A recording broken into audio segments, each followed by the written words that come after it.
Fire, what you saying? Yeah, we give thanks to life, Wake up out now, want the people them stream it or buy it. Serious thing. We are back in the studio, and Fire, you never brought a bucket hat for me, yeah? Cause I know dreads, Fire. They go like it's biased. Like trying no dreads, the man ain't bring me no hat to wear, yeah. So the vibe said, all right. We give thanks for everyone tuning in from those times to now. I have to remind the people, July 21st, Baldhead and the Dread Roots Reggae Summer Session, aka Podcast Party, Fire. Yeah, we never hear about a podcast party. Yeah, so we're going to try a thing. We will be at Ito Kitchen, 1032 Union Street, Brooklyn. That's Sunday, July 21st, 6 p.m. to 9 p.m. Fire will be on the 1 and 2s. I'll be on the 1 and 2s with special guests. I can't tell you, so you got to be there to see. Fire, what are we reasoning about today?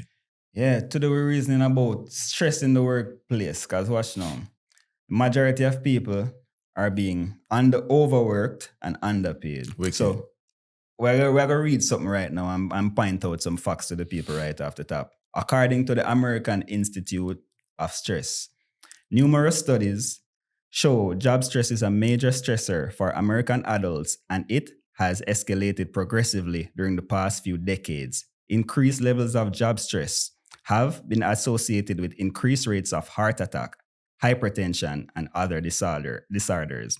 Now we're going to put some additional statistics towards it. Serious thing. 83% of US workers say they suffer from daily work-related stress.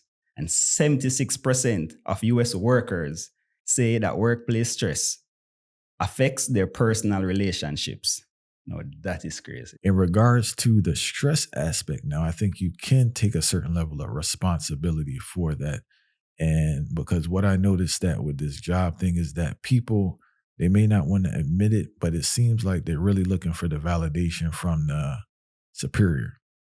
This exceeds accomplishment. I think certain industries are very aware of the type of person that they want to be there, because that type of person, I'm not good with type A, B, C type of person, so I can't. But the person that they want has a certain level of insecurity, has a certain level of addiction to work, has a certain need of validation for their accomplishments. And I think when they do their vetting process for bringing in employees, they find people who meet those categories, because those are the ones they could work the most. A person who is very dependent on validation and praise can be worked to the ground. Yep. And they can be manipulated because there's something in them that needs that praise to feel fulfilled. And if you're in that position, you're going to have a rough time. You're going to find yourself doing stuff that's detrimental to yourself, detrimental to your family, in the hopes of getting this praise from your superiors. Also, with this work thing, I said earlier, the responsibility you have to analyze the situation, be truthful with yourself, to find that balance where you are meeting the needs of the job. At the same time, you're meeting the needs of yourself and your household, so everything can be balanced. Now, if the job realistically can't be done while meeting those needs, you may want to jump ship. I'm not telling anyone to quit their job, but you have to prepare so you can transition into something better. Meaning you may need to reduce your spending habits. You may need to get on the hustle in regards to putting out your resume and looking at other places. But once you identify a job becomes unhealthy, like truthfully analyzing the situation becomes unhealthy to your mind, your body, mind, and soul, I think you need to make a decision. I think too many times with this job, a majority of times, the key qualification for a job is the income. And that's where people are flopping themselves. I think there are things you need to analyze in regards to distance from work, flexibility, the workload that they have, access, will they be emailing you 7, 8, 9, 10, midnight? I know a Bridget told me he has to respond to emails at midnight, Fire, or is like reprimanded for not responding to this man not even up. You get what I'm saying? And it's like, next thing I want to say too, Fire, for you to come in, you have to see if the job, man laughing because it's real mess, I'm saying, you have to see like the demographic of the job. If you go to an institution, Fire, and it's all single people and you have a family, don't expect that they're gonna like bend over to modify things because you have a family, because majority of the population there are single. They can work 24/7, Mhm. and you will be both criticized and penalized if you're not there working 24/7 like them, because that's not the culture. So a person need to look into certain things before you take up these occupations, because as you stated, and we're going to talk about that earlier, people talk about like this marriage thing and the divorce. Fire. A lot of these jobs play a key role in Yes, divorce, man. fire. Yes, man. Man not have time for them. Man not have time for them woman, and woman not have time for them man. Cause all right, you see, a lot of people this working. Here's a solution for a lot of people. It works. Just slam down the laptop. Facts. You see, if this thing stressing you too much, just slam down the laptop. You see, a lot of people scared to do that, because here is the culture now that these entities and corporations preach. I fear my boss fear his boss, my boss's boss fear his boss. Facts. So you see, and it go right up the ladder. Military fight. So, That's the and it's a origin chain of yeah, command. yeah, And it's this military. chain, and it's that same chain of command that rule and govern everybody's life without them even knowing it. You are a part of a military once you are a part of an organization that practice the chain of command. And people don't understand this, because you see, in this life, there are some people, there is a predator and there is a prey. Facts. And we need to understand this. Majority of employees, the stress level show it. These statistics that we just quoted from the Work Institute of Stress, these statistics show it, because they like to see statistics for validation, right? Facts. So the statistics show it right now. So what we're saying is it's nothing abnormal, because it's there by the institute to show you that. So with that being said, we have to understand this. These employers are predators. Facts. And we are the prey. But you see, all right, over time in the jungle, what we notice, certain preys devise certain strategies to get away from the predator. And we have to learn some of these strategies. I know that, okay, sometimes in certain instances, if you work for different places or whatnot, you might have to meet client satisfaction. Yeah, that's understandable. Not telling you to neglect all of that client stuff and then get yourself in a problem. Big time. But you have to assess your situation, because if the person with your supervisor there's a blockage with your supervisor with climbing up the ladder, then there's a blockage with you. You have to understand, okay, once you go into any corporation, can I thrive here? Is this possible for me to thrive? If not, then you have to start thinking about this. Well, that stress level needs to go down then if you can't strive. Because in the meantime, you're here right now. We know this is the current situation. You have to be careful of that stress level now. And that's when you have to start work on means to address that stress level. Then if you're looking outward, I have some form of plan. But most people, because we just ride with the wave, and we can't think outward of dependent. We're so dependent on the employer that we can't think outside of what is presented in front of us. So they carry us as opposed to we carrying ourselves. And we don't understand that, because think about it enough for you. Even more than your family, so to speak, you are work more time focused on work than even your family, and that is a detriment. It's not even the physically being there; it's mentally being there. You know, and in regards to that transition and analyzing a situation, I think people need to. It's a tough decision, but you need to reduce your spending habits. I think the economics is another thing that really binds people to that job. You really have to tone it down, because what happens is you want to maintain this, I don't want to call it lifestyle, but facade. And that facade is tied to this income at this particular place that's stressing you out. But you don't want the stress, but you want to maintain the facade. And I'm guaranteed if you reduce the facade, you want to be so dependent and you can be somewhere else that's less stressful, and that income can maintain a different form of lifestyle. So that addiction to this presentation you want to present to the world is one of the key stressors. And I want people that's been on a job, I really noticed this. Look how you look when you first got the job and look how you look now. Yeah. They have these ID cards, fire. And I said, I've seen many ID cards where a person started and how they look now, fire. And I'm not fully blaming the job, but that job plays a key role in how you look. Because a lot of these jobs, you don't have time to take care of yourself. Mm-hmm. You generally don't, because you're there from morning till night. When you go home, it's either a late night food that buys out, that you buy out from somewhere else. And we know that's not as healthy as home cooked food. and you don't have time to go to the gym, you don't have time to work on yourself, don't have time to meditate, you don't have time to nurture relationships, because that's the next thing too with this relationship vibe, whether it's your spouse, your children, friends, parents, and everything. All relationships need nurture, right? And as you, every time you don't have time, you don't have time, you don't have time, those relationships, that support system that you need as a human being declines. So, but most people go through a period, especially when they get the first round. I think people need mentorship when you get your first round of money, because they think that this money now is like you don't need anybody that's going to solve everything. And it's very crushing when you find out that's the farthest thing from the truth. But there's two things where people need to understand. So if we address that right off the top, Yeah.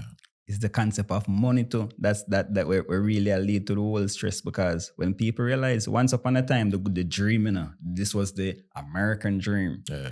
It was to make a 6-figure job. Yeah. To get a job with 6-figure. Once you have a job with 6-figure, that was it. That was supposed to make everything cool now. We're supposed to be flexing now. And all of this thing. But when the people realize that, okay, nowadays we reach to the 6-figure, and the 6-figure make your head barely above the water, then what is taking place now? So it realize when people realize that and see the amount of tax will come out of the money, and then again that's add to the facade.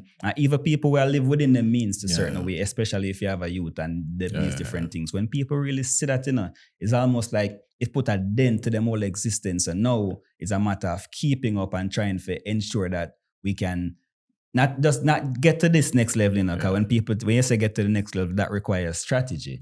But most people know without a strategy, it's a matter of, okay, let's just keep my head above the water and move with this wave, and maybe, just maybe, something may come. And then the workplace now devise a critical strategy now where I take over a whole heap of people's life, and it's a new way. I would say these employers are always thinking of ways to evolve this work from home stuff, working remote, where even that lunchtime we usually have, if you were in an office, working remote adds more stress, because remember again, the emphasis is more on the mental part of the whole game. It's not the physical anymore. No, you don't have to get up, because you don't have to get up for go on that train and take that 2-hour ride. Now you're working that 2 hour. Now you don't have to ride 2 hours to get back home. Now you're working that 2 hour. So that's 4 hours within your particular day that you are working. Plus it's going to be 5 now, because if you had an hour for lunch, then guess what? Now that's 5 hours added every single day that you are working, and you don't understand the toll that take on your brain. And then we wonder why so much crazy people about it. I want to talk about this overworked and underpaid. It's very demeaning towards a human being when they have to leave their house every day and they're not compensated for the work that they do, to the point where they can't survive. You get what I'm saying? Crazy. Because from an employer standpoint, I don't understand the psychology, because you don't want that person. You want that person to have a certain level of comfort at the job so they can at least focus on the job. A lot of times what happens is that the person on that job is thinking about survival, and they have to go to another job. So at both places that they're employed, they never get to focus on the actual job, because they're always focused on their survival outside of the job. And I think people who employ people don't think about that basic fact. When you have to go somewhere every single day and you're always behind, it's demoralizing. It really is, and it just really takes a toll, because this whole idea of like digging yourself out of debt and digging yourself out when you get behind, how is that possible when you're on the same fixed income? Like, no more money is coming. And unfortunately, in a lot of people's lives, there's nothing else to reduce in their lifestyle. There's nothing else to save. They're at bare bottom. You get what I'm saying? They're at bare minimum already. So some people are financial expert to tell you, well, you need to reduce this. But for many people, realistic, there's nothing to reduce. Yep. And that's the harsh reality of the situation, and it's just like, man, it's just, I do encourage people. I think the first thing though, for younger people is to be proactive and make sure you acquire some form of skill set that you can be compensated at a level where at least you can live. What you do with the money is on you now. That's a different conversation, how you utilize the money. But at least you're compensated to where you can somewhat function, And the harsh reality for a lot of people is, man, like, I don't have any advice because it's just an exam. It sounded way when you say it, Fire, but dealing with reality, so they're in exam.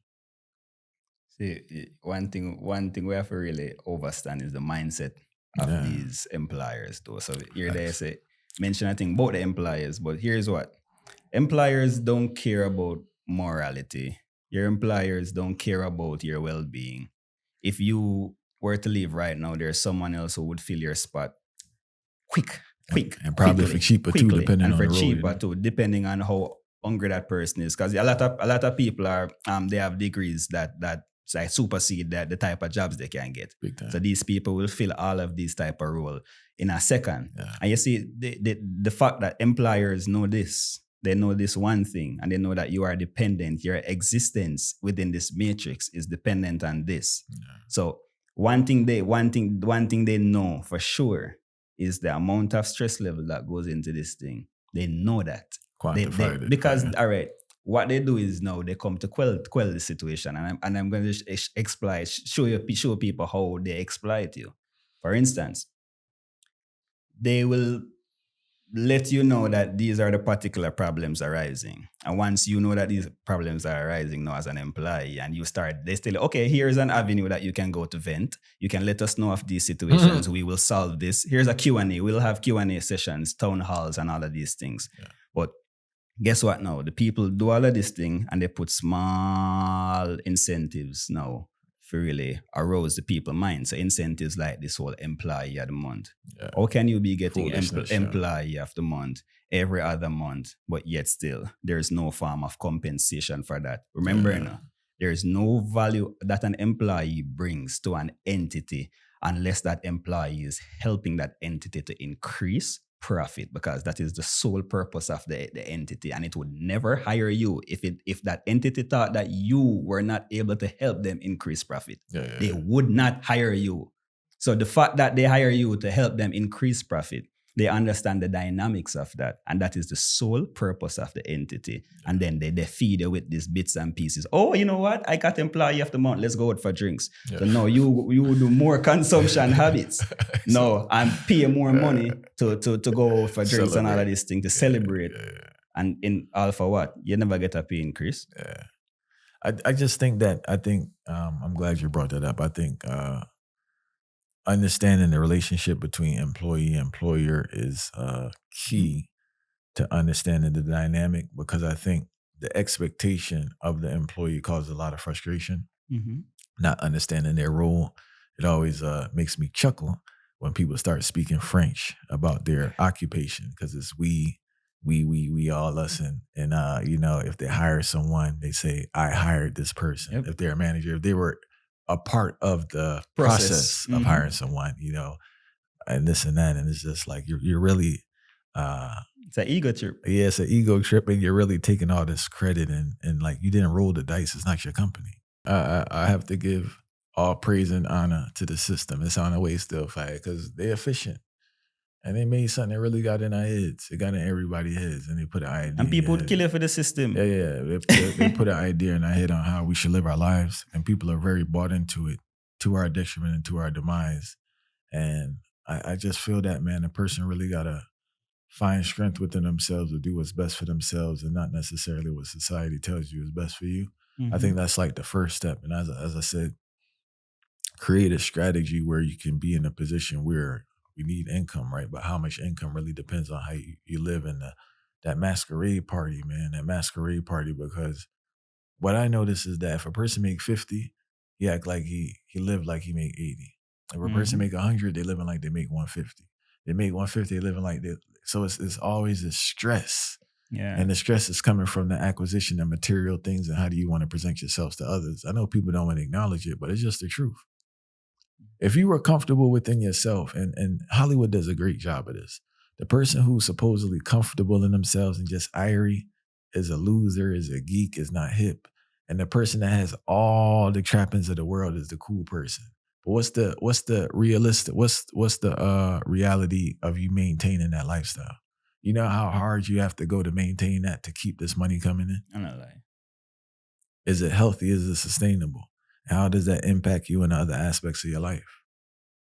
I just think that, man, because before you have the regret, which most people do, right, later on, you can kind of avoid that and kind of have a better strategy. Yes, you need to work, but what type of work you do and what type of income you're generating really depends on you. You know, and I think that's what people need to analyze. Everything is.